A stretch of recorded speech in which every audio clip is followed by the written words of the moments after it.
Hi, we are now at Buckeye Brewing here in Cleveland, Ohio, and we're with Garen Wright, who's the owner and brewer here at Buckeye, and I am very excited to be here because you've got a beer that is not like any other Christmas beer here in Northeast Ohio. So tell us, how did you not come up with just a regular spiced ale like everybody else? Well, we used to make a beer way back in the day called Ho Ho Ho, and that was a Belgian-style double, no spices. If you look at the Belgian-style Christmas ales, generally speaking, they don't have spices, and we try to do things a little bit differently.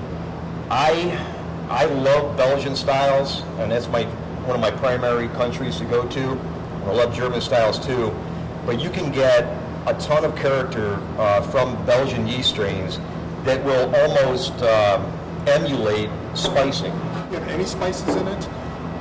No spices. In fact, it clearly states that on the label. It says no spices added, because I know there's a lot out there that would expect what you suggested, that it would be a spice rack. We make spicy beer. It's our pumpkin ale, and that's enough. I don't need to do two in a row. So the characteristics you get from Belgian strains, and there's a ton of different varieties, it'll give you some clove-like spice. It'll give you some, citrusy type aromas and flavors. And to me, it's an elegant style. It's a Belgian blonde. We got into this girl, mode for some reason, and this is a very delicate beer when it comes to the aromas and the flavors. And when you pour this up, it's got a snow white head, and it's just to me it's a beer that you could actually bring all the way into New Year's Eve because it's got champagne like characteristic. The seasonality of beer has gotten so tricky. Not only do you see beers that are seasonal come out earlier and earlier, which is fine. If people want them, that's good.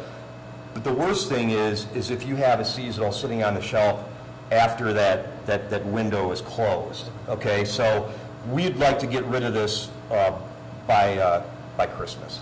Rick, what do you think? You were saying you're looking for beers that aren't overly spiced. Right. I mean, this is fantastic. I love this, and it's very different for kind of the market here.